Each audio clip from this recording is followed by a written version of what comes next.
And I guess without further delay, I would like to welcome Shreyas from Blue Coat, who will be opening today's presentation. Good morning, everybody. We really welcome you to the first series of Blue Coat and Lancope's joint integration webinars. I'm the Strategic Alliance Manager, and I oversee the integration of our Technology Partner Alliance program. And I'm really excited to welcome Lancope into our Technology Integration Partner program. So I'll begin with the first item on the agenda, which is to discuss Blue Coat's application visibility value add. So let's dive straight into it. If you were to characterize today's customers' problems, the most interesting part of this is they're most often characterized by the symptoms and not the underlying problems. And that is to say that you typically hear from customers like yourselves that what are the key issues? Well, you really hear that. You hear about the problems on the network and the symptoms, like your applications are not performing to the desired extent.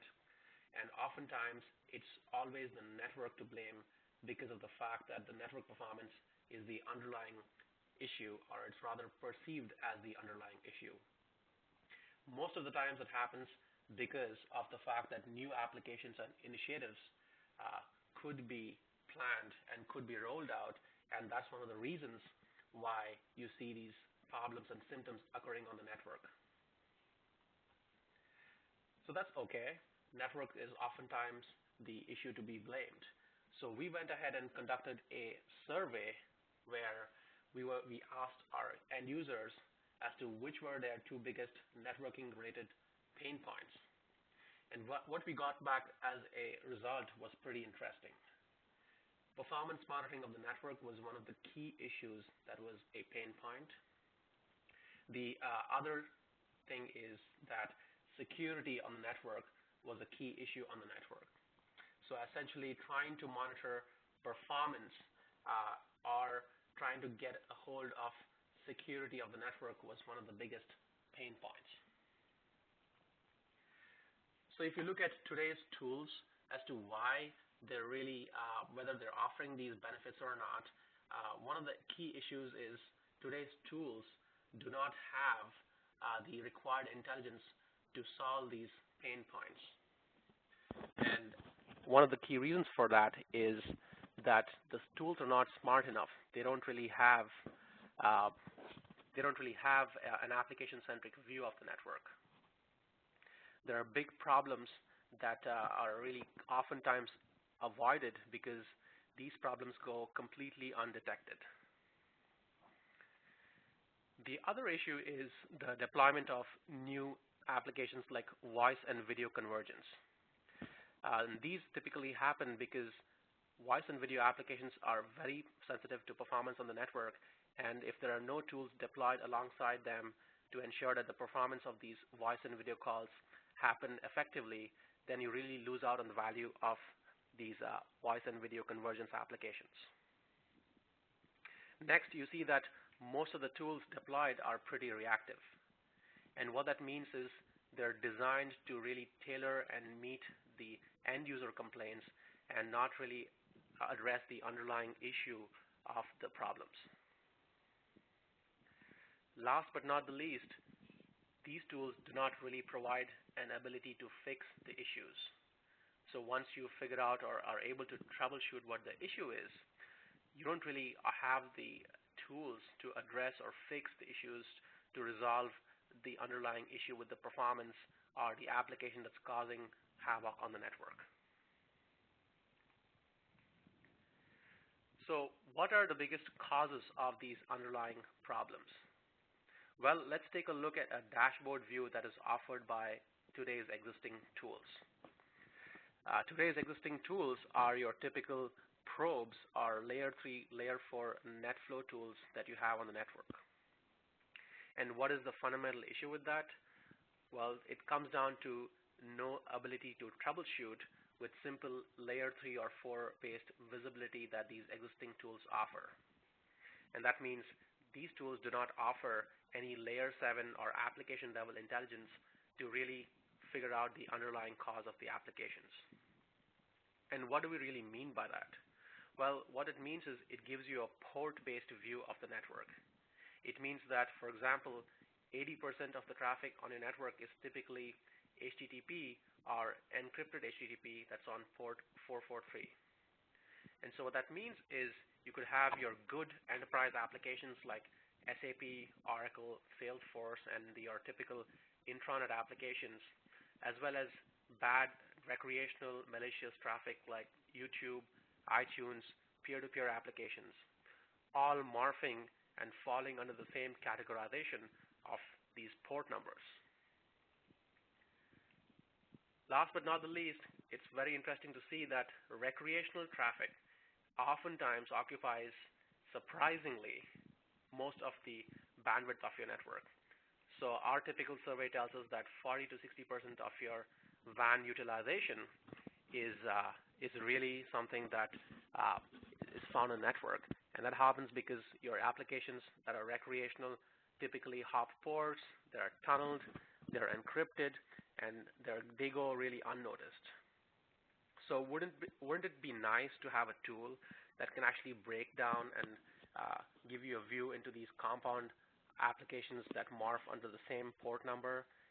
For example, you could have recreational traffic, your intranet traffic, as well as software as service applications, all using the same port number. Well, there is an answer. Just hold your breath and you'll see what the solution is. It's interesting to see that we conducted a survey with the help of Nemerty's research and tried to figure out what the most underlying issue or the most complaint that you hear from end users that relate to dissatisfaction of voice and video applications. And that comes down to the fact that we saw the response that bandwidth utilization and decreasing satisfying of voice quality really relates to the major issues because there were no performance metrics. And so what this highlights is that there are a lot of unmet needs for voice monitoring that are unavailable today with these typical video and voice convergence applications. And that is primarily because there are no tools today to really show you how good the voice quality is on the network. For example, things like mean opinion score. There are no tools to display what there is, just to give you that idea of how good the call is progressing on the network, as well as network parameters like network loss, end-to-end latency, and jitter of the voice-video call on the network. There are no bandwidth guarantees to ensure that the call progresses pretty smoothly on the network. So these are all characteristics of the tools that don't provide these benefits today, and that's largely why end users are dissatisfied with voice and video convergence applications. So if you were to take a look at a typical workflow of a problem reporting and resolution phase in a typical customer's IT environment, this is really interesting to take a look that when an end user complains about a typical SAP problem, you'll see that it's passed on to the Network Operations Center. And what the Network Operations Center is typically doing is it grapples with the underlying root cause of the issue and oftentimes is not able to really point to the underlying root cause. And ultimately, the problem resolution is not something that's easily achieved. It's very arbitrarily offered as a fix to see whether, and typically you take drastic steps to resolve the issue, like completely shut down the problem user, completely shut down the SAP server, and oftentimes it's a matter of just twiddling with ACLs on the router at the branch office or at the core site to take a look at what the real issue could be. So as you can see, it's not a very effective troubleshooting process, and the key underlying theme here is it's very reactive. There is no proactive monitoring available to ensure that a problem can be quickly identified and resolved with the existing tools. So how can Blue Coat's visibility offer and overcome these limits? Well, first and most fundamental and key to the Blue Coat visibility approach is Blue Coat offers an application view to the problem. And that application view fundamentally fixes the problems and delivers a key strength to the network by delivering a good ROI back to the end user. So let's take a look at how that visibility and application level view really helps address these issues. So the tools were not smart enough, and so what Blue Coat's visibility offers is automated application classification that can easily auto-discover over 650 applications on the network using its proprietary Layer 7-based technologies. And so what that means is you can easily break down compound applications like SAP, Oracle, Citrix, YouTube, iTunes, and really stop the bad and accelerate the good applications.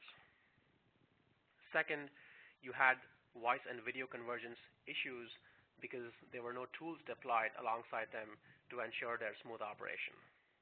What Blue Coat's application visibility offers are real key voice and video metrics to track metrics like latency, jitter, mean opinion score, R factor, and utilization to proactively monitor these metrics and then alarm and adapt as these metrics change and offer their threats to the smooth operation of the voice and video calls.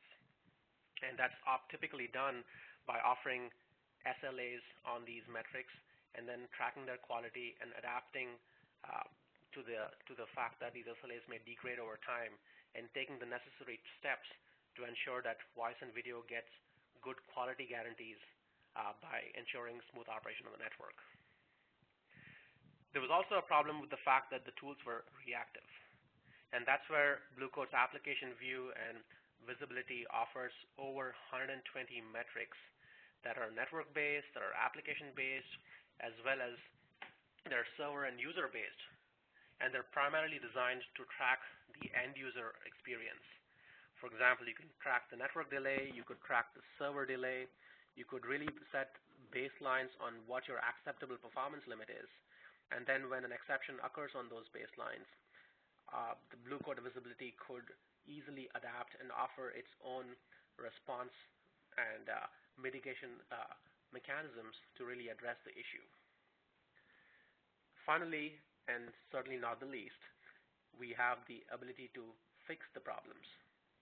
What that means is once you have proactive monitoring, once you have the ability to easily troubleshoot the issue, Blue Coat also offers the last and needed step to resolve the issue. And we can do that by offering powerful quality of service and compression features to ensure that only your critical and good applications get the priority on the network and your bad applications are completely curbed and eliminated on the network. And so this way, it gives room for acceleration on the network by other Blue Coat devices like roxySG, which is a device that can accelerate your mission-critical applications on the network on your wide area network. So what is the return on investment with Blue Coat's visibility value? Well, the return on investment is the fact that you can reclaim bandwidth, you can increase your WAN capacity, you can easily isolate and troubleshoot issues, and then you have complete future-proofing of the fact that your applications are always performing on the network. And how Blue Coat's PacketShaper works is that you have your appliance deployed inline or out of path on a spam port. So it's able to easily integrate into your existing network transparently without any issues. Next, it can automatically classify and auto-discover applications. So what that means is once you install the PacketShaper on the network, the PacketShaper can easily auto-discover and display a graphical view like I have displayed on the graphic here on the screen. It can easily plot all the inbound and outbound applications once the device is deployed on the network for 24 hours. So after 24 hours, you'll easily see a class tree like this on your left building up and showing you the applications that are running on your network. So things like business applications, non-business, recreational, peer-to-peer are easily classified into what we call as class trees. And these are all trees of applications that are classified under the correct category, and all of this happens automatically. So which means you don't need to tell the device as to port XYZ means it's application A, and port ABC means it's application B. We really do that seamlessly, automatically, and this is the jewel in the crown of PacketShaper's technology to automatically plot applications, discover them, and we can do this for over 650 applications. And next, we can easily report 120 metrics like I spoke for every flow that you can see under this category of applications. So things like network utilization, diagnostics, the voice and video metrics, as well as server and network utilization and response times. That gives you the fundamental value add to quickly resolve issues and build a return on investment to troubleshoot as well as assure call quality, application quality, and end user satisfaction by increasing the capacity on your WAN link. Let's see how this PacketShaper is deployed on your typical wide area network. There are two configurations. One is the asymmetric core, where you can have a PacketShaper deployed on the core side of a network. And this is typically in a case where you have a hub and spoke model of your wide area network. So that means that you need only a single PacketShaper to ensure visibility, monitoring, and troubleshooting and fixing of all your application-related issues on the network. So that single PacketShaper goes on the core side, and that can easily troubleshoot applications for all your sites, end users, and branch offices. The next deployment is something that we call as a symmetric core edge deployment. And what that means is a PacketShaper goes into at the core site as well as the branch site that you have on your wide area network. And that typically comes in a deployment where your wide area network WAN link is typically comprised of an MPLS or a meshed network. So you have branch sites talking to branch sites as well as branch sites talking to the core site. In that case, you need a PacketShaper at every location. That means at every branch office as well as the core site. I'll now hand over the mic to Adam Powers, and that concludes the Blue Coat application visibility section. And Adam can now talk about how Lancope provides the other aspects of network and security visibility. Great, thanks, Shreyas. So my part of the presentation, we're going to talk briefly through how flow telemetry works, and we'll take a look at what kind of capabilities you should expect when you connect the PacketShaper appliance into the StealthWatch system, and then we'll take a look at some of the integrations that we've done. And once I'm finished, we'll get into the section where we talk through Concord's installation. So those of you that aren't familiar with the process of flow collection, let me talk through it very briefly. You can think about flows as being very much like a real-time phone bill for your network. As hosts communicate with one another, so you have, in this example, we have a pair of workstations that are communicating. Their packets are traveling across the core or across a WAN perhaps, and as those packets travel through the network, they pass through Cisco devices, they pass through a PacketShaper, for instance. The PacketShaper or this NetFlow or Packeteer 2 enabled device will then send out a small UDP datagram, a flow PDU. That message gets sent out of the router or out of the PacketShaper across the network to the StealthWatch flow collector. So you would put one of these flow collectors in your network somewhere, and you would collect flows from any number of different flow exporters. So it's a couple of definitions. FDR, this is a flow detail record. This is the actual data structure that's being sent from the PacketShaper across the network into the StealthWatch flow collector appliance. Packeteer 2 is the flow format, the FDR format that is sent out by the PacketShaper. Now, people that are familiar with flow telemetry would say, well, Packeteer 2 is one type, but how does this relate to NetFlow v5? NetFlow v5 and NetFlow v9 are the traditional NetFlow record formats. That's what you would, if you enable NetFlow in a Cisco device, you will probably be enabling NetFlow v5. And the biggest difference is that the Packeteer 2 flow format has a lot more information. It includes things like the response time information as well as this special field called a class ID or application ID. we'll talk about that a little bit more in a second. The flow collector, this is a 1 or 2U device that sits somewhere in the network. You give it an IP address, and you point all of your flow exporters, so your packet shapers, you point them back across the network toward that flow collector. So we have the flow detail records, which are being sent from the flow exporter into the flow collector. So this is how it works. So in this example, the top right corner of the screen, we have a web browser. So somebody's pointed their web browser to google.com and the IP of the web browser or the host is 10.1.1.1. So this person will browse to google.com. They will point their browser toward that server. Now, their packets are going to travel through the packet shaper. They'll ingress on the LAN port and exit on the WAN port. And then when the server responds, when google.com out on the internet responds with the HTML and the images, that will be sent back inbound on the WAN interface on the packet shaper and exit on the LAN interface. Well, as these packets or as these flows enter and exit the packet shaper builds up an account of those communications.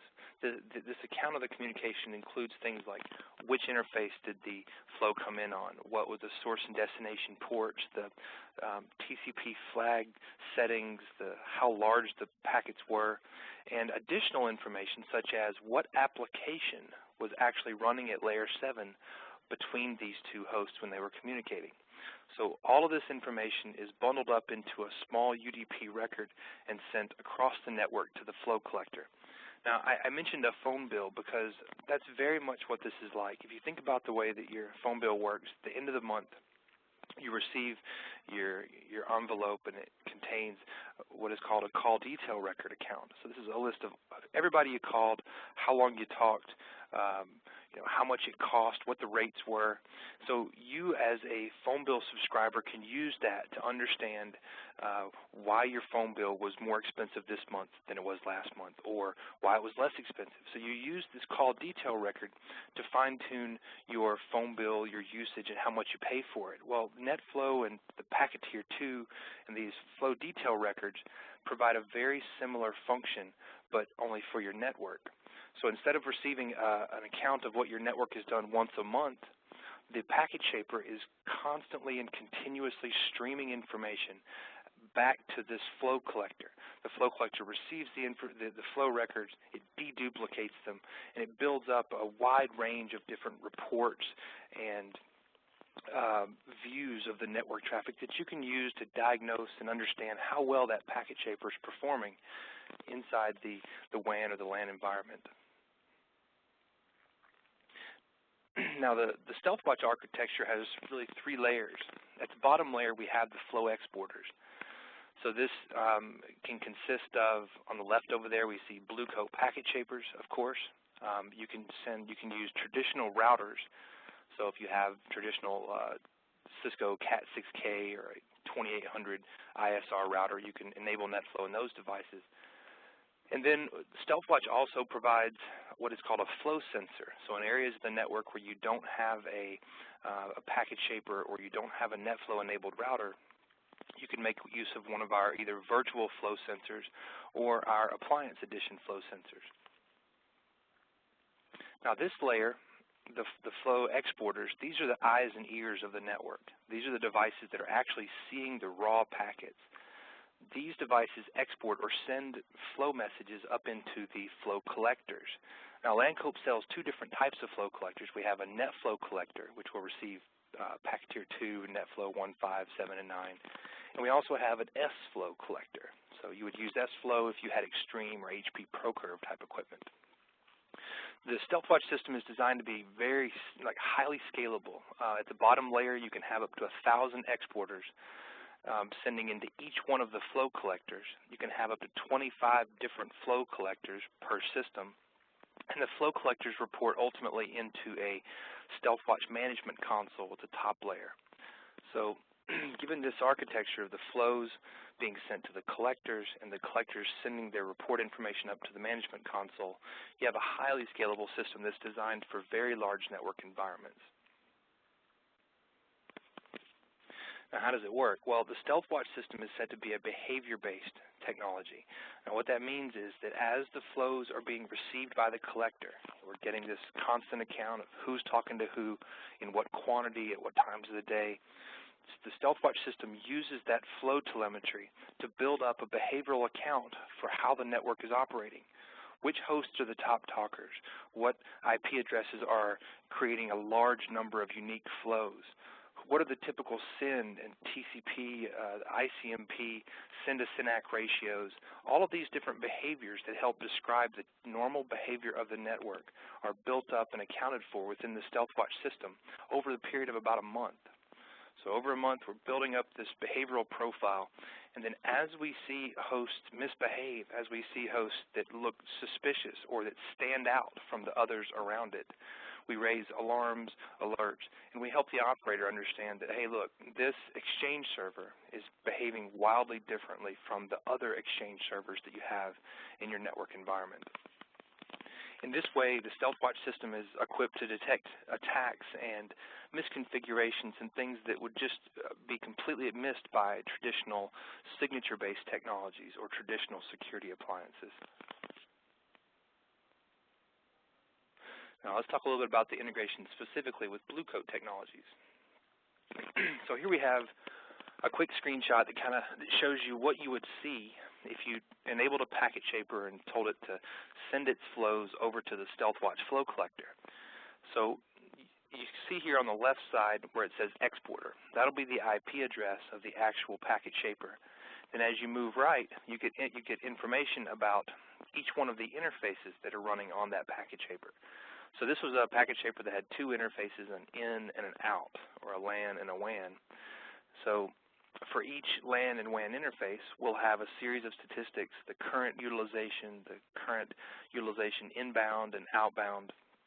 And then the operator, all they have to do is right-click, and they can drill down into a great level of detail about those specific PacketShaper interfaces. They could drill down to look at quality of service information, such as DSCP traffic. They could drill down to look at top 10, or they could drill straight down into the underlying flows themselves. So they could right-click on the WAN interface, select flow table, and then view the real-time flows as they exist in memory, hitting refresh to diagnose and troubleshoot problems as they happen. Now, once you have those flows being sent into the StealthWatch system, there are a wide range of different reports that you can generate that help detail and characterize the flows and the communications that are happening through that PacketShaper. So in this case, we're showing a couple of quick examples. We've got graphs that break down layer 4 information in a variety of different ways. We've got a pie chart showing us the total traffic by layer 4. We've got a broken out stacked column graph that you can specify to do a day, a month, all the way up to a year or more. That will give you a detailed breakdown of how the traffic is arranged, not only from a bits per second perspective, but from a layer 4 perspective as well. Now this is where it gets a little more interesting. Something that the PacketShaper technology brings that's unique in the industry. The PacketShaper is one of the few technologies in existence that actually sends information in their flow record about layer 7 statistics. So the PacketShaper guys came up with this field that they include in their flow format called the class ID. So the whole point of the PacketShaper, or one of the main features, is its ability to classify 500 plus different applications by looking into the payload and viewing what the payload contained. You know, hey, it looks like it's layer 4 port 80, but we can clearly see that we have payload that consists of AOL Instant Messenger file transfer. So that kind of layer 7 traffic classification is something that's available within the PacketShaper. Now the PacketShaper makes it available to the StealthWatch system by sending these, every single FDR, every flow detail record that's sent out of the PacketShaper includes one of these class IDs. So this helps the StealthWatch system understand that when we receive a flow, even if it says port 80 as the layer 4 statistic, the layer 7 statistic is really what matters. And we can take a look at that here. This is an example. What we've done is we're filtering our flows by HTTP, and you can see you have two columns here. you have one column called the service summary. This is your traditional NetFlow layer 4 port column. This column is driven by the layer 4 information found within the flow record. But this other column is rather special, this Packeteer service column. Notice it says HTTP. This column confirms that, yes, these flows were indeed port 80 because we looked into the payload and we actually saw indications of port 80 traffic, a GET request, a POST, some particular set of sequence of characters that uniquely identify this communication pattern as HTTP. So as the flow records on a particular layer 4 number, they can actually pick the layer 7 application. So people that are familiar with NetFlow and familiar with flow telemetry will look at that and say, yes, that's interesting, because there's just not been a lot of layer 7 intelligence built into NetFlow and flow records historically at all. So very interesting stuff being done by the PacketShaper guys. All right, one of the other integration points, beyond making use of this class ID, the StealthWatch system has the ability to automatically rate limit or even block hosts based on their behavior. So that's kind of what we're seeing here. We've done a host list show command. Now what happens is the StealthWatch system is set up so that when we pick up on a behavioral anomaly, or the operator, the system says, look at this IP address, it looks very suspicious, it's sending a huge number of packets, it's scanning on TCP port 1433 or whatever, the operator can right-click that alarm or that alert, and they can select this block option, which you can see in the small call out there. The block option will cause the PacketShaper to install an IP address into a host list that is associated with a rate limit or block policy. And then all you have to do is, this will happen either automatically after a certain amount of time, 30 minutes is the default, or once the condition clears, once that behavioral anomaly goes away from the system, then the system will automatically go back and it will unblock or unrate limit that host by removing that host from the host list, which is what you can see that's been done here. So this little bit of automation saves the operator the step of having to go into the PacketShaper Web UI or CLI and modify that host list directly. So it's done for you automatically, or at the press of a block button right from the StealthWatch graphical interface. So very handy, quite nice. Another integration point, this is something that people seem really interested in. What this provides for you is a marriage between the flow records, so the actual communications, the bytes, the packet counts, that sort of thing, and the underlying URLs that were requested for that flow. So if you have a Bluecoat roxySG appliance, you can set up an access log feed that will send access logs via syslog across the network to the StealthWatch system. The StealthWatch system will then make use of those access logs, those proxy logs, and it will associate them with the underlying flow records that we're receiving from the PacketShaper. So here you have the PacketShaper is providing your network visibility, your flow-by-flow, packet-by-packet, source destination pairs, and then it's being integrated through the syslog messages coming out of the roxySG appliance. So if you have a PacketShaper and you have a roxySG, the StealthWatch system will bring those two record sets together very nicely for you. So here you can see we have an HTTP flow that we had selected.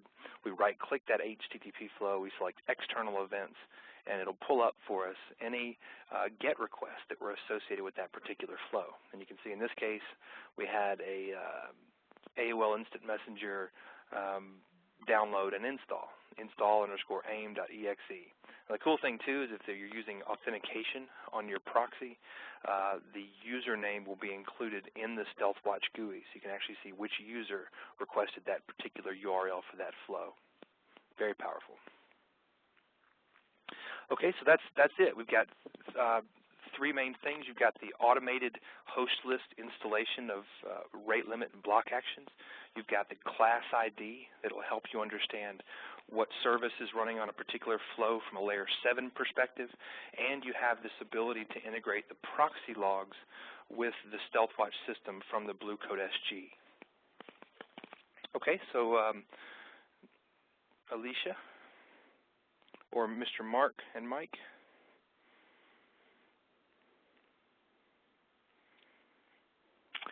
Thank you, Adam and Shreyas. My name is Mark Starry. I work for Concord Hospital, Capital Region Healthcare, and on the line with me also is one of my senior engineers, Mike Goodnow. And what we're going to show you today is kind of like a real-life example of what Shreyas and Adam are talking about. I'm going to actually show you how we caught a zero-day Trojan before any McAfee or trend signatures or trend web reputation caught it. So I go to the next slide here. But just a little bit about Concord Hospital that, we're recognized as the most 100 wired hospital 6 years running. We're only one of 5 hospitals in New England to receive this award. We have a relatively large campus, but we also have 30 remote offices, practices, clinics, total about 5,000 endpoints, and we're 10 gig in the core of our network, and 1 gig links to our closet. Plus, we have fiber runs throughout the city. We're a regional medical center is more than a hospital, if anything else. Plus, we have some other hospitals under us.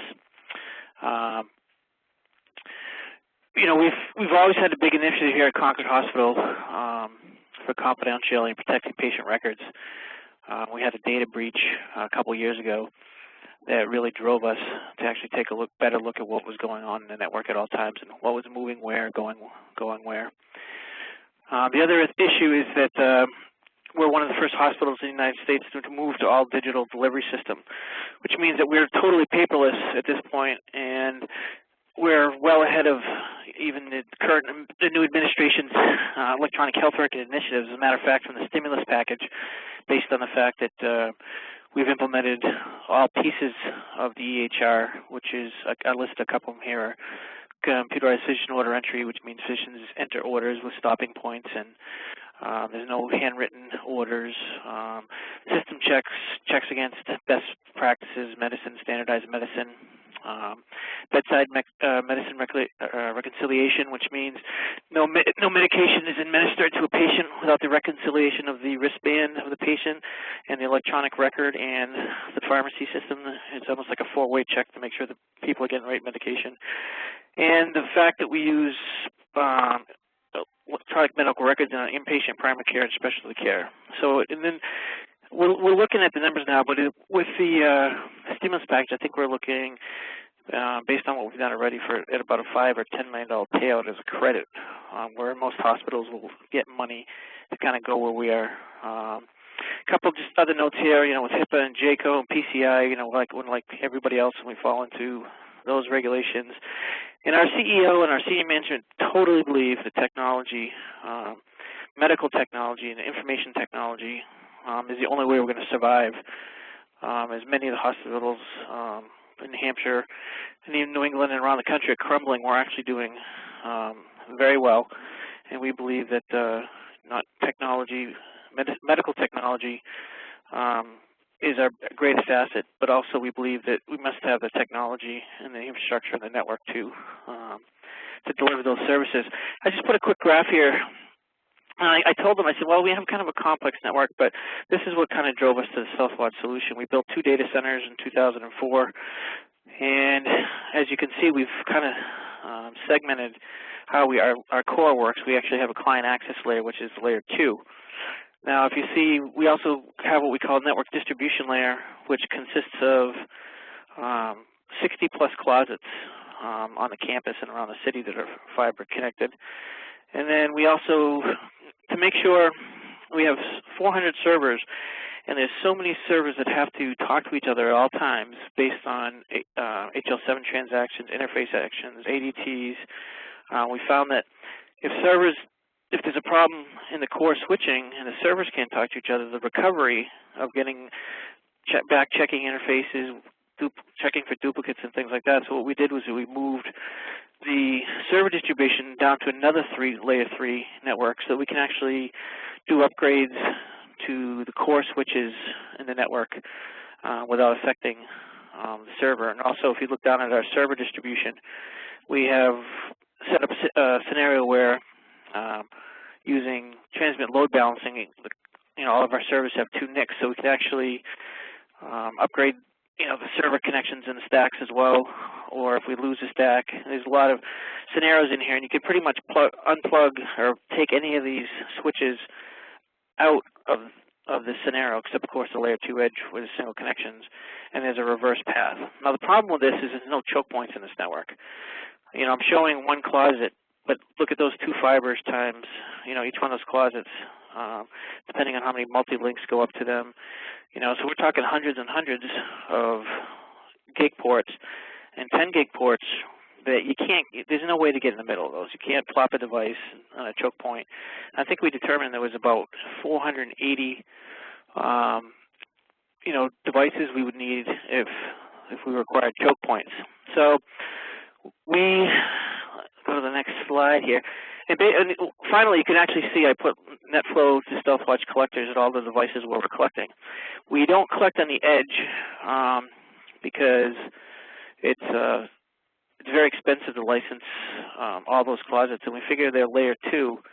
And none of our clients really talk to each other. All our images have sharing turned off. We don't see a lot of traffic, if any traffic, traversing between the layer 2, so everything has to come back through this core, almost, whether it's WAN, LAN, because we act as an ASP, all of our servers are split across the data centers. So this is kind of a summary. We built these data centers and all this redundancy, and we created a network monitoring, security nightmare by eliminating the choke points. What we realized was the only way to take a look at all the traffic was to use the NetFlow data from the switching infrastructure. But when we started trying to extract the NetFlow data, there was so much of it, so many flows, tens of thousands of flows, that internally we have no way to get a handle, on how to parse that data into something useful.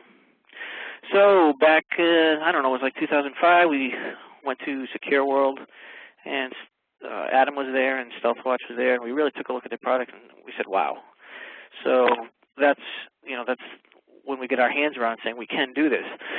Now we did a bake-off, as I call due diligence, and we looked at all the vendors that analyze NetFlow data, but we picked StealthWatch because of their way to correlate and normalize the data and present it in a dashboard, a simple dashboard that can be customized for anybody, for a manager, for security engineer, for a network engineer, even for a help desk person. And basically what we're getting out of is the results pinpoint sources of network security instance faster, more accurately, a lot faster, and time saving. And I'm going to show you a little bit of a scenario here coming up, what I mean. Now, on the Blue Coat side, we've been using PacketShapers for a while, but we're really new to the Blue Coat side. We're really excited about the stuff that Blue Coat's doing.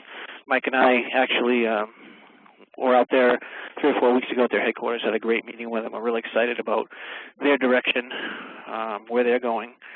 And right now, we use the PacketShapers to monitor all traffic to many of our connections to the internet. We have connections for regular web surfing. We have public wireless internet. We have dedicated VPN tunnel internet connections. We have SSL VPN, IPsec VPN connections. So we put Packeteers to take a look at the traffic going in and out.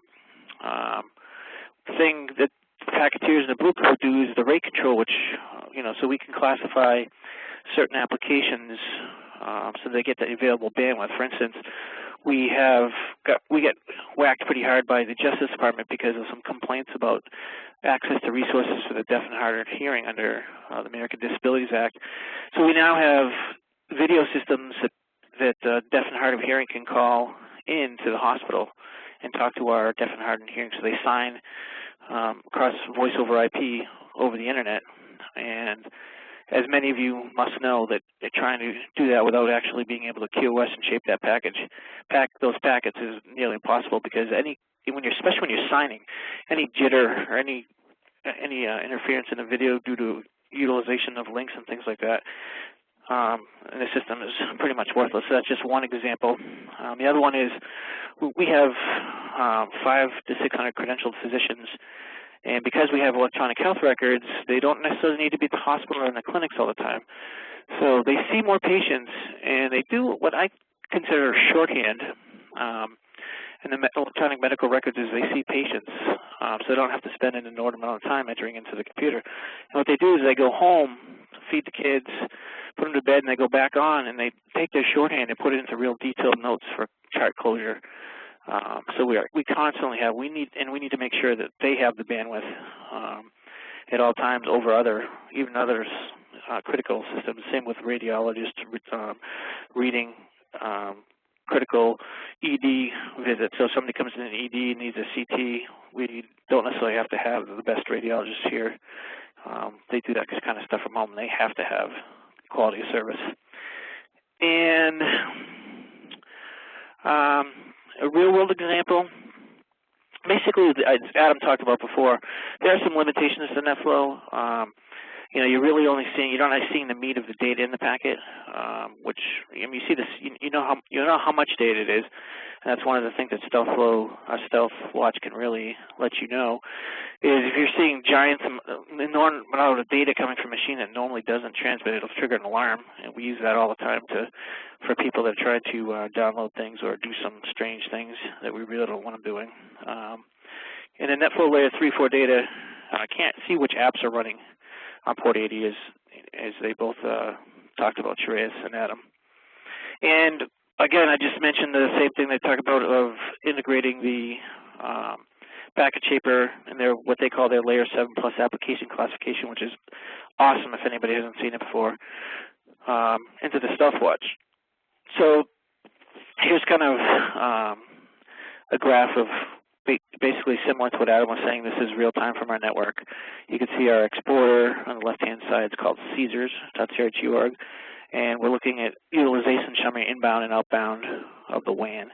And then we can also look at it graphically based on either protocol or size of data, anything, and this is all real time.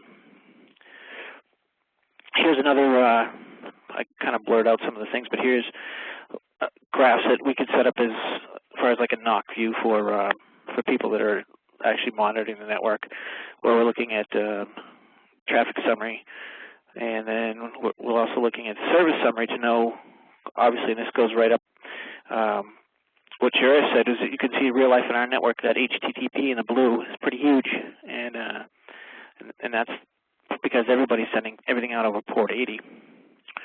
On the next slide,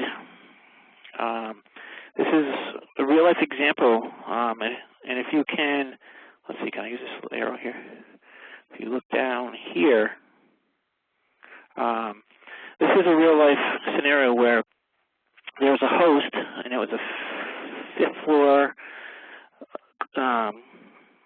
PC on our nursing floor. They went to a host in the Netherlands, and I've come to figure over my career doing this, the only thing that comes from the Netherlands, and I don't want to offend anybody from the Netherlands, is, from what I've seen, is whereas malware, porn, and some other interesting stuff because of their regulations or laws that over there that aren't as tight as many others. So anyway, you see a flow. There was 110 packets and about 40K. And this machine had gotten a Trojan, and we were immediately alerted to it. Now, this Trojan does not have a virus signature yet. So this Trojan eluded McAfee, which was on the workstation. It eluded the Kaspersky Edge engines that we run for looking at all data going in and out. It also wasn't recognized by Trend's web reputation filter. We looked at the machine, and it was totally infected, and it was a Trojan we hadn't recognized. We sent the signature over to McAfee, and within, I would say, it was the next data update that we had a couple other hosts that tried to get to the same thing that were infected that couldn't get to it because they were then blocked by Kaspersky, they were blocked by our FinJon technology, they were blocked by Trend and all the things like that. But that's what I mean when I talk about, we were alerted to that directly because there was an abnormal connection to have, a Packeteer service. As you can see through here, the different services, they're all port 80 as you look at them. But with the Packeteer, we can see, that was ActiveX, that was Flash, that's iTunes, ActiveX. But bits is what really concerned us, going over port 80 to the Netherlands. That's just not going to happen. That's just not normal. And StealthWatch is smart enough to pick that up. So we've been using StealthWatch for 3 years or 4 years now, and it's been the best tool. I don't stick my neck out too much, and only for a couple products, and this is one of them. And like I said, we're new to Blue Coat. We're looking at all their roxySG stuff and all their, adding more PacketShapers. But the ability to collect all the data and see all the data visibly inside our network, and then have the PacketShaper look towards the internet. I can see us plopping in PacketShapers and SGs, off a lot of our big WAN links and things like that to help us gather those flows. And summary, I guess StealthWatch and PacketShaper are contrast will easily identify and control applications are using and abusing well-known ports, and ports that have to be open to allow basic browser functionality. And StealthWatch extends the PacketShaper by putting that data into a customizable portal that alerts you in real-time alerting, so you can actually see problems as they happen. And this is security problems, network problems, utilization problems, every possible scenario that you can imagine happening in a network problem. And things that used to take us days of mirroring ports and spanning ports and troubleshooting issues take us seconds now, because the way StealthWatch profiles our network and profiles every device. If one device starts doing something it's never done before, we immediately get an alert. And we can say, well, why is this guy copying 60 gig down from some network site or vice versa, things like that, or up